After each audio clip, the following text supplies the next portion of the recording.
Welcome to the Deep Dive. Today, we are undertaking a philosophical journey that really underpins every single piece of knowledge you consume. It does. We're not just talking about, finding statistics or conducting an interview. No. We're talking about the fundamental, often unspoken, the beliefs that guide how we as researchers and thinkers even define what is real. And what is knowable and what even counts as a good answer. Exactly. And, if you are wondering why highly intelligent people can look at the exact same social phenomenon, say educational inequality or climate policy, Right. and come away with radically opposing findings, the answer is right here. It's in this deep dive. So we're examining these paradigms and perspectives that are currently in contention, the established worldviews, and then these revolutionary new lenses that are demanding social justice. We are. And crucially, we're looking at how these worldviews, from the rigid classical science approach all the way to the most radical critical theories, how they are simultaneously blurring their borders while at the same time hardening their differences. Especially against what our sources are calling the methodological conservatism that, I guess, threatens to narrow what we even consider to be legitimate inquiry. It's a really high-stakes conversation because the paradigm you choose doesn't just dictate your research method, Right. It dictates your moral responsibilities. Okay, so let's unpack this right from the beginning. We need to establish the language, the foundation. Yeah. Let's clearly define the ultimate building blocks of knowledge, starting with what we even mean by a paradigm. Okay. So following the very influential work of Egon G. Guva, a paradigm is a basic set of beliefs that guides action. It's that simple. A set of beliefs. It deals with first principles or ultimates, and it essentially defines the entire worldview of the researcher. So it's not just a method, it's a whole worldview. A whole worldview. And Guba insisted that these paradigms, these worldviews, are fundamentally human constructions. Okay, that's a huge philosophical point right there. So it's not a proven fact. No, they can never be established in terms of their ultimate truthfulness. It's a necessary foundational assumption. It's the lens you choose to wear that then makes all the subsequent facts visible in a certain way. That is the perfect analogy. And that lens, that paradigm, is what our sources call the operating system for the interpretive bricolaur. The researcher who's piecing together meaning. Exactly. And this holistic worldview is what differentiates a paradigm from a mere perspective. Okay, so how does that differ from a perspective? Because I feel like we hear those terms used interchangeably all the time. All the time. But perspectives are less solidified, less unified than paradigms. A perspective might share a lot of elements with a full paradigm. It might use a specific methodology or adhere to a certain ethical code. But it's not the whole package. It hasn't achieved that full, four-part, all-encompassing status of a complete worldview. It's often highly focused on a specific issue, like gender or race, rather than providing a total philosophical framework for reality. Got it.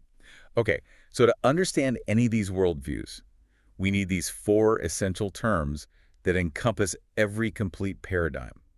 Let's make sure everyone listening has these foundational cornerstones down cold. Think of these as the four irreducible questions that every researcher has to answer, whether they're doing it consciously or not. Yeah. First, there's ontology. Ontology. So this is asking, what is real? What's the nature of the human being in the world? That's it. So if you believe reality is a physical, external thing that exists whether you look at it or not, that's your ontological stance. And that sets the stage for what you even consider to be knowable. Which brings us to number 2, epistemology. Epistemology then asks, how do I know the world? And maybe most crucially, what is the relationship between the inquirer and the known? So if your ontology says reality is external. Then your epistemology probably says you, the researcher, have to be separate from it to observe it accurately. Right, the detached observer. And our sources point out that every epistemology implies an ethical moral stance. You can't separate how you get knowledge from how you relate to the people and systems you're studying. And that takes us directly to the third term, which is methodology. This one seems deceptively simple, but I guess it's completely determined by the first two answers. It is, precisely. Methodology focuses on the best means for gaining knowledge about the world. It's the how do I find out question. So if you believe reality is objective, your methodology is going to be controlled experiments. Right. And if you believe reality is constructed through our interactions, your methodology is going to be dialogue and interpretation. It has to be. And finally, number 4, the moral compass. Axiology or ethics. Axiology is that ethical dimension. It asks, how will I be as a moral person in the world? This guides the researchers' conduct, how they use their findings. And their responsibility to their participants. Understanding these four terms, ontology, epistemology, methodology, and axiology, is really the key to unlocking the differences between all the paradigms we're about to explore. And what a lineup of contenders we have. Our mission today is to dive deep into positivism, post-positivism, constructivism, critical theory, participatory action frameworks. And alongside those, all the crucial perspectives like feminism, critical race theory or CRT, indigenous methodologies, cultural studies, and queer theory. The goal is to give you, the listener, the toolbox you need to identify the philosophical foundation of any argument you encounter. To see the lens. To see the lens. Okay, so to appreciate the philosophical revolution that has happened in social research, we have to start with the context, the standard reference point against which everything else is reacting. And that is the positivist and post-positivist traditions. Exactly. This is the classical scientific approach most of us learned in school, right? The idea of a clean, objective pursuit of fact. That's the one. And these traditions rely very heavily on something called naive realism. Naive realism. Which is the belief that reality exists independently and objectively out there in the world, and that we, through unbiased observation, can just capture it as it is, naively. And their epistemology, then, is fundamentally dualistic. Yes, the researcher is separate and distinct from the researched object. So you picture the ideal scientist in a lab coat, completely detached from the experiment. That's the image. And that dualism leads directly to their methodological priorities, which are very, very specific. They're all about a verificational approach, right? Seeking to verify hypotheses against this independent reality. Their goals are prediction and control. They prioritize reliability, traditional validity, internal and external, and this sort of building block approach to knowledge. Where every verified finding adds another little brick to the big building of universal truth. That's the idea. Now, here's where it gets really interesting, because critics in the late 20th century came along and just exposed what they saw as fundamental inadequacies in this foundation. They did. And it forced the entire field of social inquiry to splinter. So what did positivism fail to address? What was the big critique? Well, it was multi-layered. First, critics noted positivism's inability to address issues around voice, empowerment, and praxis. Praxis, meaning the practical application of theory to actually achieve change. Right. If your goal is just detached observation and prediction, you have no framework for addressing systemic injustice or empowering marginalized communities. You're just watching. And there's a deeper philosophical flaw they pointed out, too, about the very nature of facts. Yes. They failed to address the theory and value-laden nature of facts. The positivist ideal says facts are objective, but critics demonstrated that the theoretical framework you choose, the questions you decide to ask, the methodology you use, it's all infused with the researcher's values and assumptions. there is no neutral starting point. So the very act of observing and measuring reality already imposes a structure on it that's dictated by the researcher's own cultural and historical values. It does, and that just shatters the whole concept of naive realism. Wow. And maybe the most philosophically damaging realization was the failure to recognize that the same set of facts can support more than one theory. Okay, that's huge. It is, because if multiple, competing, yet internally consistent theories can explain the exact same data, then where is the definitive objective truth? Right.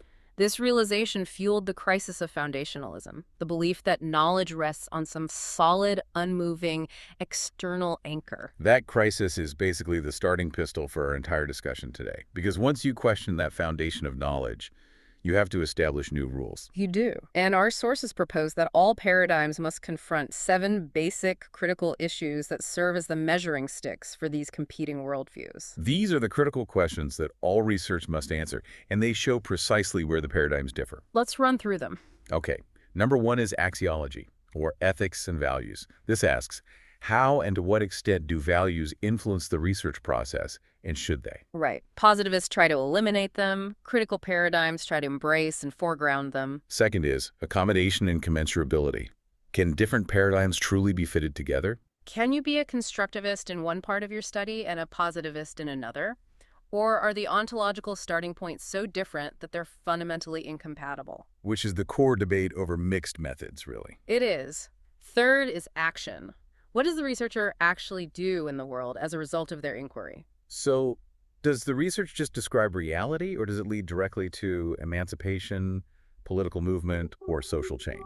The difference between observing a problem and actively working to solve it. Fourth is control. The question of power. Who initiates the inquiry, who asks the questions, and who owns the knowledge. In post-positivist work, the researcher maintains control. But in critical or indigenous paradigms, the community must be in control for the research to even be considered ethical. Absolutely. Number 5 tackles the very nature of truth. Foundations of truth. This pits foundationalism, the belief that truth rests on a solid, external, objective foundation. Against anti- or non-foundationalism, which argues that truth is relative, constructed, or a shifting sandcastle built through human interaction. Sixth is validity. This is a huge methodological fight. It is. It contrasts traditional positivist models of validity with post-structural and constructionist criteria, like trustworthiness, authenticity, and coherence. So how do we judge the quality of knowledge when we accept that reality is constructed? That's the question. And finally, the 7th issue: voice, reflexivity, and postmodern representation. This asks whether the research provides a single authoritative voice of the separated researcher, or if it encourages a multi-voiced, complex narrative that acknowledges the researcher's own positionality. Their reflexivity. Right. These 7 points: axiology, commensurability, action, control, foundations, validity, and voice, provide the dynamic framework we need to understand the philosophical wars raging across the research landscape today. So moving away from that battlefield of positivism, we encounter constructivism, which offers really the first major influential philosophical break in the qualitative space. It does. It fundamentally challenges that naive realism we just talked about. So let's chart the constructivist shift using our 4 questions, starting with ontology. Okay, so with ontology, constructivism adopts a relativist ontology. If positivism believes in one objective reality, The constructivist says, no, that's not right. constructivist says, no, reality is not single. Instead, there are multiple, intangible, social constructions of reality formulated locally and specific to the individual or group. So reality is in the eye of the beholder, built through shared meaning. That's it. So if reality is relative and multiple, how can we possibly know it? What happens to the epistemology? The epistemology becomes transactional. Remember, the positivist insists on separation, on dualism. Right. The constructivist insists on interaction. The inquirer and the known are inseparable. Knowledge is literally created in the interaction, the transaction between the researcher and the participant. So the researcher's presence fundamentally shapes the reality being studied. It has to. Wow, this sounds intensely interpretive. What methodology is needed to achieve this kind of transactional knowledge? That would be the hermeneutic and dialectical methodology. Okay, big words. They are, but hermeneutics is just the theory of interpretation, and dialectics is the art of investigating truth through discussion and logical argument. So in practice, this means research involves interpretation and a back-and-forth dialogue. A constant cycle of checking and refining understanding to reach what they call reconstructed understandings of the social world, which is the ultimate goal. That's a profound difference. The goal is no longer definitive prediction, but reconstructed understanding. Right. And this requires completely throwing out traditional validity models. Completely. The traditional positivist criteria, internal and external validity, reliability, they're irrelevant when reality is multiple and relative. So what are they replaced by? They're replaced by criteria focused on trustworthiness and authenticity. Trustworthiness. So that's ensuring the interpretations are plausible and coherent to the people being studied. Yes. And authenticity criteria ensure the research leads to fairness, to education, and to what they call ontological or catalytic authenticity. Meaning the participants' understanding of their own reality is deepened and they're mobilized to act. You got it. And this whole framework builds on anti-foundational arguments, moving away from that search for a single external truth and instead encouraging experimental multi-voice texts. It does. And this philosophical freedom really laid the groundwork for the explicitly political paradigms that followed. It seems like it. Once constructivism opened the door by saying truth is relative and constructed, Critical theory rushed right in to ask, constructed by whose power and for whose benefit? which brings us to the rise of critical ethnography. Mm-hmm. The post-1960s was a period of intense social and political upheaval, and these critical ethnographers actively revolted against the seemingly sterile, apolitical nature of positivism. They sought to use research as a tool for a cultural critique of modern society. They were pursuing a politically progressive agenda using multiple standpoint epistemologies. And a standpoint, epistemology, which borrows heavily from feminist theory, argues that knowledge is best gained from the perspective of the marginalized or oppressed. Right, because their view is less distorted by the dominant culture's ideology. So this wasn't just descriptive fieldwork anymore. This was action-oriented fieldwork aimed at social transformation. For sure.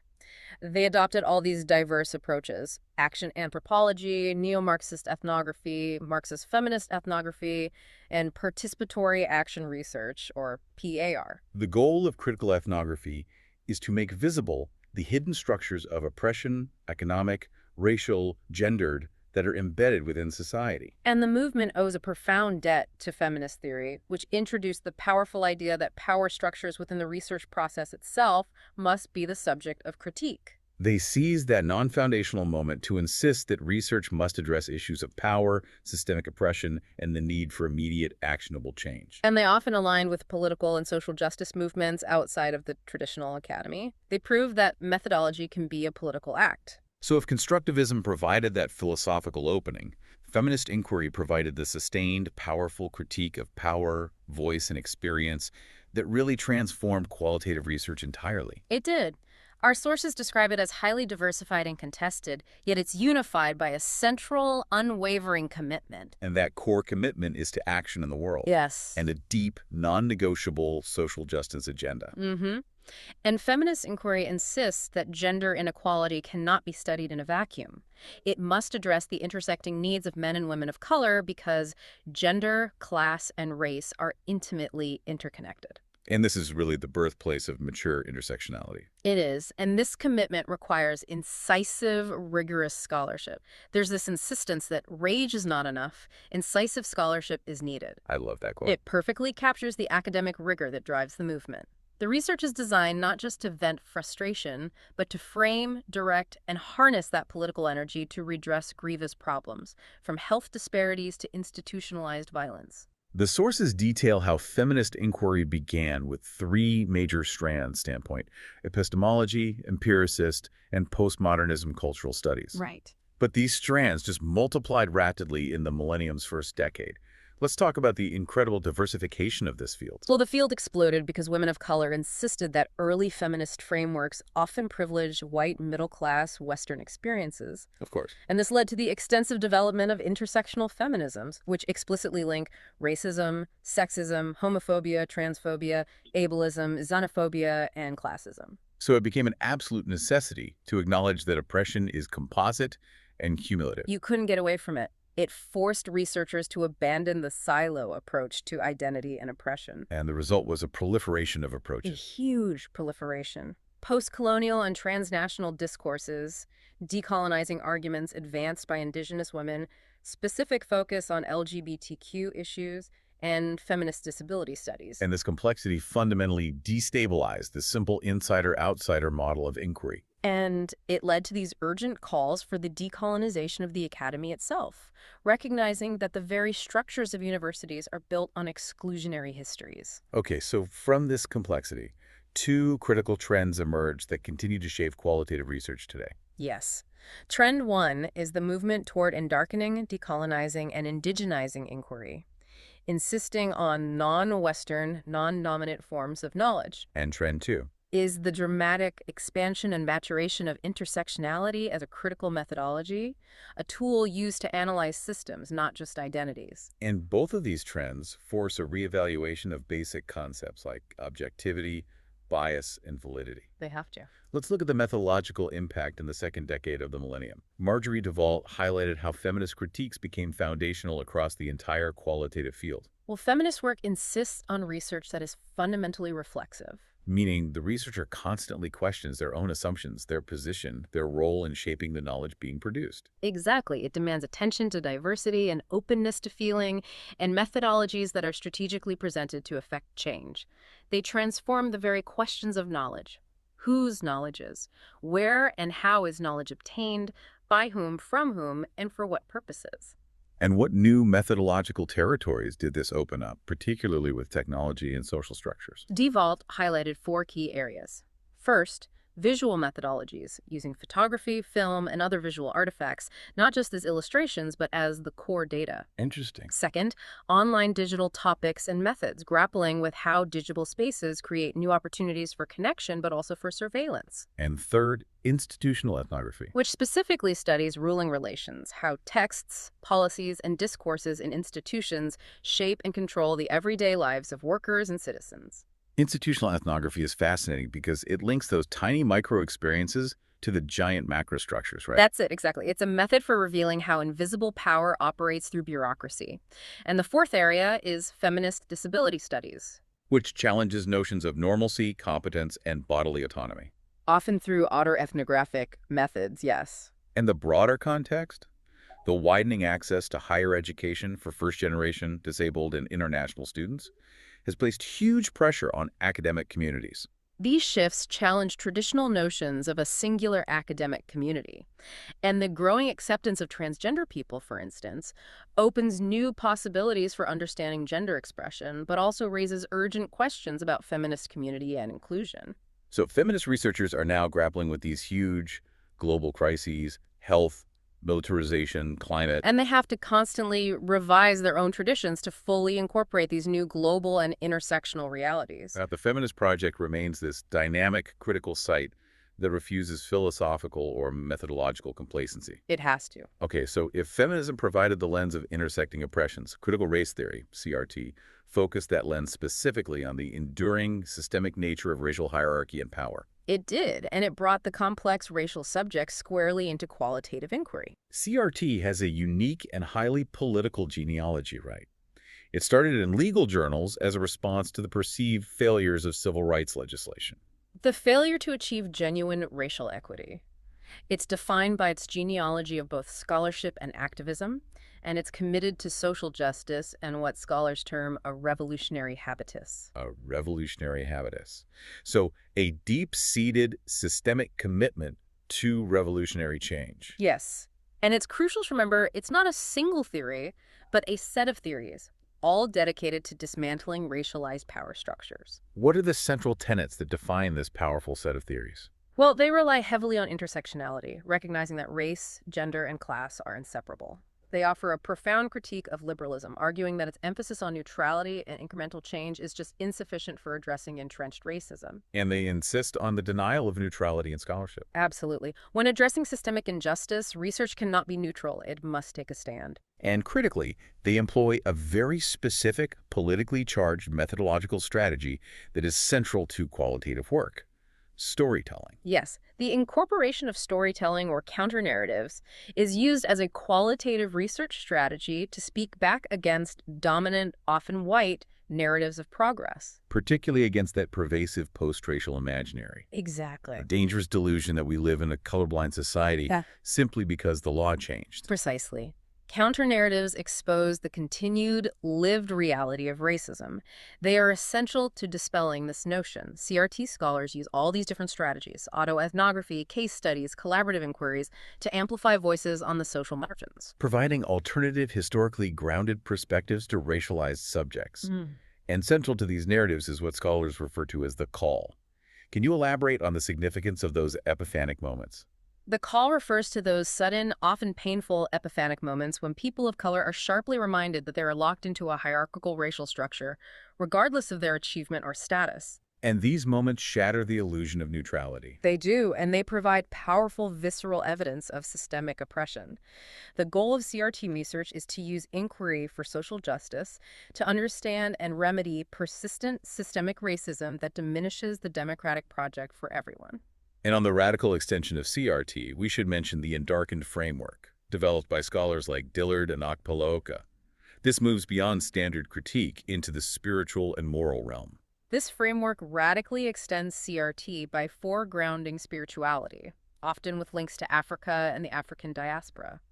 It adopts an endarkened feminist epistemology where research becomes a moral responsibility. A moral responsibility that honors the wisdom, spirituality, and critical interventions of transnational Black women. It's a claim that these alternative spiritual knowledges are valid forms of inquiry that provide powerful recipes for action and resistance. Okay, now let's transition to a parallel movement of resistance: indigenous methodologies. The context here is resistance to neocolonial research, right? Hmm. Where indigenous peoples have historically been the subjects of exploitative research rather than the initiators. This is a fundamental movement of resistance and reinvention. Indigenous scholars are actively resisting hegemonic research, which often extracts knowledge without returning benefit and reinventing methodologies. And a key example is Kapapa Maori. A highly political research approach developed by Maori scholars in New Zealand, like Linda Tuhiwai-Smith and Russell Bishop. It insists that research must be by Maori, for Maori, and done on Maori terms. The ethical requirements of this research must stand in stark contrast to the Western Institutional Review Board, or IRB, apparatus that a lot of academics are used to. They are fundamentally different. Western IRB ethics often focus on institutional compliance and minimizing risk to the institution, often prioritizing informed consent forms. Indigenous research ethics, in contrast, emphasize establishing and maintaining nurturing, reciprocal, and respectful relationships. This ethical framework is rooted in a genuine utopian hope for creating a more just social world through knowledge creation that benefits the community, not just the academic career. And Bishop's framework is particularly important because it operationalizes self-determination using 5 specific criteria for evaluating research power. Yes. And if you're a researcher working with any marginalized or historically exploited community, these are non-negotiable standards. They are the litmus test for ethical, empowering knowledge creation. First is initiation. The Indigenous researchers or community must initiate the research, not merely be the subject of others' inquiries. They define the problem. Yes. Second, benefits. The community must benefit directly from the research outcomes. If the benefit only accrues to the researcher, like a published paper, the research is unethical. Third, representation.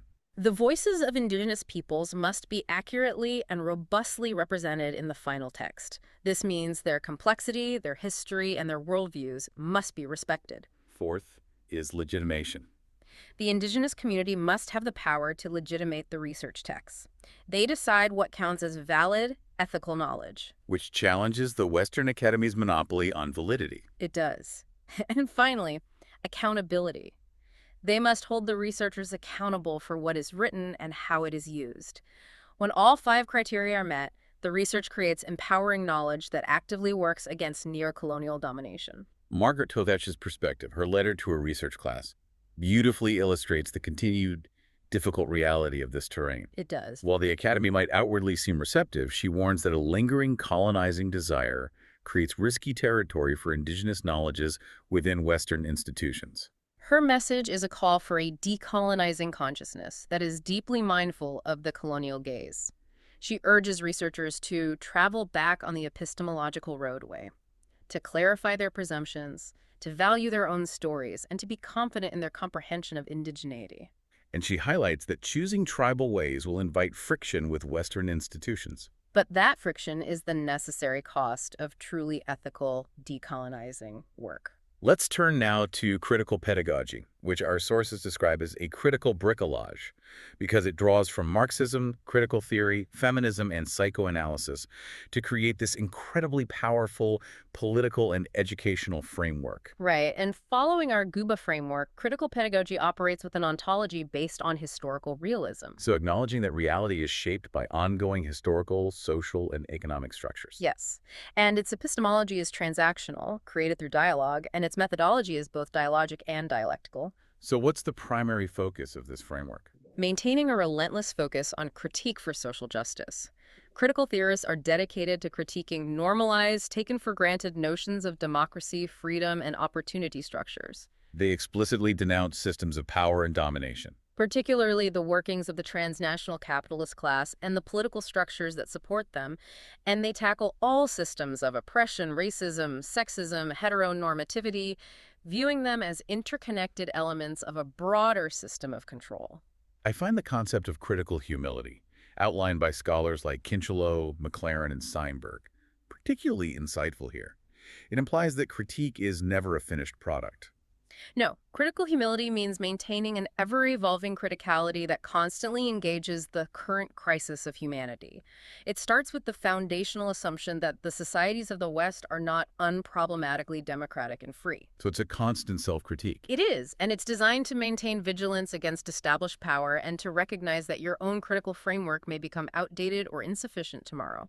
And this methodology owes its existence to Paulo Freire, whose work just turned the teacher-student relationship on its head. Absolutely. Critical pedagogy, following Freire's lead, turns teachers and students alike into critical researchers. It rejects simplistic economic determinism and instead focuses heavily on media, culture, language, power, and desire. And a key target of their critique is instrumental rationality. Yes. Can we pause on that? That term is complex, but it feels crucial to understanding modern bureaucratic life. It is. Instrumental rationality is thinking only in terms of means and ends, efficiency and metrics, often to the exclusion of humanistic or moral considerations. Okay, so like how a hospital might prioritize maximizing profit per bed over individual patient care. That's a perfect example. Or how a school prioritizes standardized test scores over creative exploration. Critical pedagogy views this efficiency-obsessed thinking as one of the most repressive features of contemporary society. Because it dehumanizes interaction. Exactly. And the ultimate goal of critical pedagogy is, like so many justice-focused paradigms, praxis, or action. They aim to produce practical, pragmatic knowledge, a complex understanding, a bricolage that is structural and cultural, judged by its degree of historical situatedness and its ability to produce transformative action. It's a call to expose the workings of an invisible empire. Well said. Now let's shift to cultural studies, CS. Our sources emphasize that CS cannot be contained within a single framework. It is historically self-reflective, critical, and interdisciplinary. It draws from critical Marxist, constructionist, and post-positivist strands. It's highly versatile.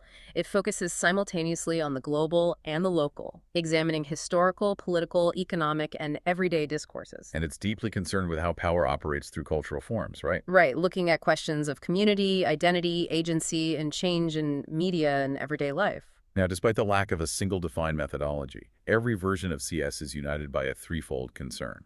This tripartite focus is the heart of CS.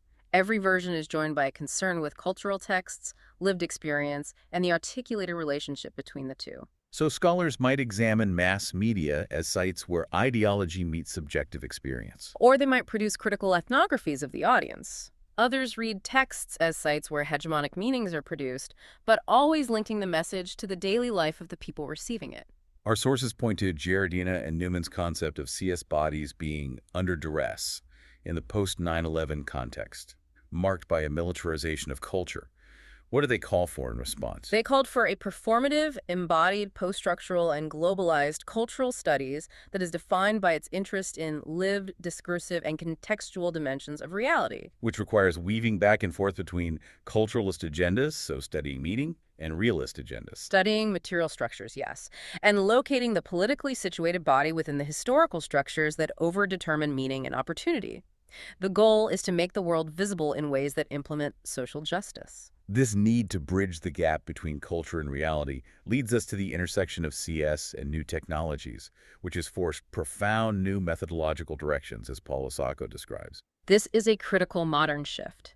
New technologies, digital media, genetic testing, reproductive technologies, they mediate our everyday lives and research in unprecedented ways. And the challenge is that individuals don't just interpret texts like a newspaper anymore. No, they actively create practices themselves through digital platforms that are designed by commercial companies with specific, often invisible agendas. So instead of just analyzing the content on Instagram, we have to analyze the algorithmic design of Instagram itself. Exactly. This forces attention onto the discourses embodied in the often taken-for-granted design of digital platforms, which guide meanings and actions.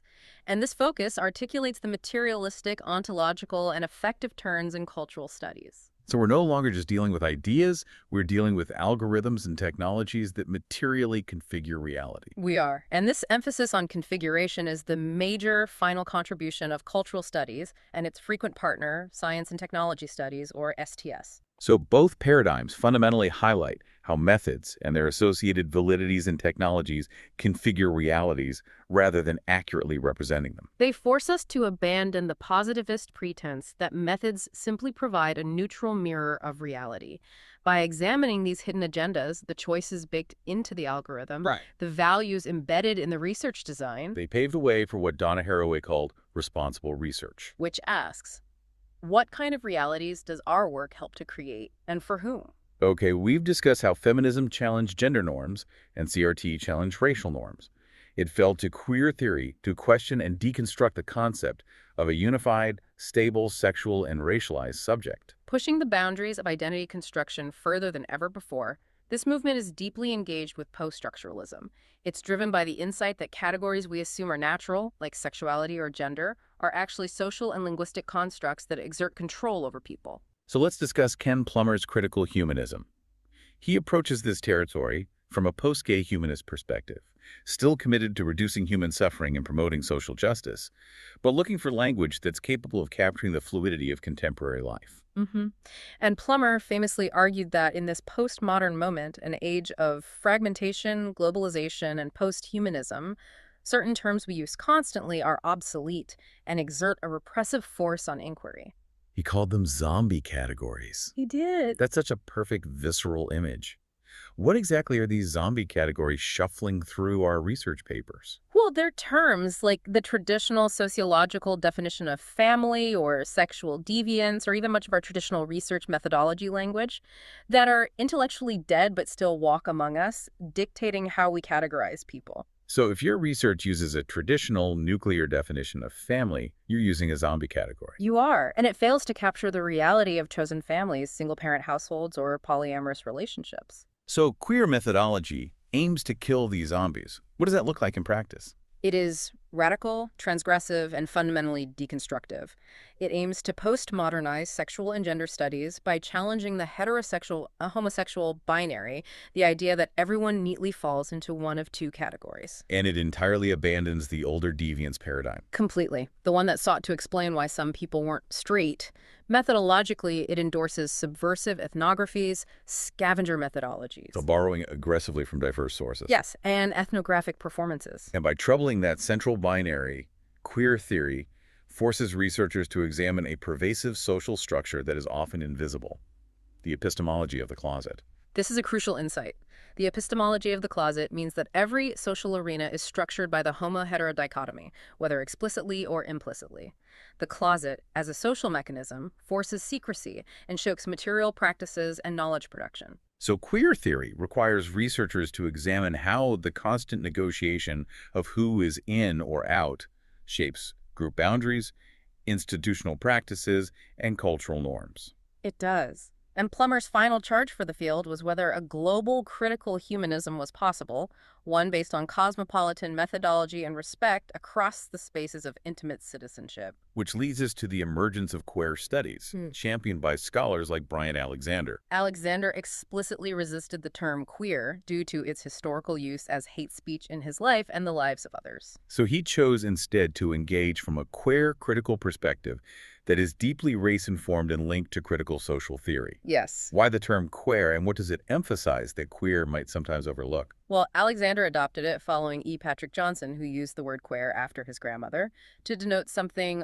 odd, irregular, or slight off-kilter. So it embraces the idea that research, like life, is a messy affair. It is, and queer methodology grounds the deconstruction of sexuality and gender within the specific historical, cultural, and racial contexts of the African diaspora, ensuring that the critical project is never divorced from the realities of race and oppression. So queer as a critical methodology is about embracing the messy complexity of difference and desire. Precisely. To claim membership in this community is to embrace the particularity of desire while remaining critical of all social and historical factors that seek to regulate and suppress that desire. It is a striving for the empathic dialogues of difference within the spaces of intimate citizenship. The love and community that Plummer envisioned. But doing so with a radical race-conscious ethicality. Hashtag tag outro. So what does this vast, complex landscape mean for you, the researcher as interpretive bricoleur? It means you cannot afford to be a stranger to any of these paradigms and perspectives. You have to understand the basic ethical, ontological, epistemological, and methodological assumptions of each. and be able to engage them in a sophisticated dialogue. You must. The stakes are incredibly high. These philosophical differences have profound implications at the practical, material, everyday level. They really do. If you adhere strictly to a positivist model, your ability to address systemic invisible racism or internalized oppression is severely limited. But on the other hand, if you adhere strictly to a deconstructive model, you may struggle to articulate actionable political change because you've dissolved the very subject you were trying to help. That's the tension. The blurring of paradigm borders, where scholars borrow elements from constructivism, critical theory, and feminism to form mixed methods, is likely to continue as proponents seek common ground. But the one key conclusion across all these competing frameworks remains the same. That there is no single truth. All truths are partial, historically situated, and incomplete. We occupy a dynamic historical moment marked by multivocality, contested meanings, paradigmatic controversies, and new textual forms. It's truly an age of emancipation from the intellectual confines of a single regime of truth. It's emancipation from seeing the world in one color, one definition, or one objective certainty. The knowledge landscape is rich, complex, and constantly demanding that we question not just our answers, but the very questions we choose to ask. And that leads us back to that powerful insight contributed by cultural studies and STS. If research methods themselves configure realities, rather than just neutrally representing them, Then what unspoken paradigm are you using when you seek to understand the world, and what reality are you helping to create with your inquiry? thank you for joining us on the Deep Dive. We'll catch you on the next deep dive.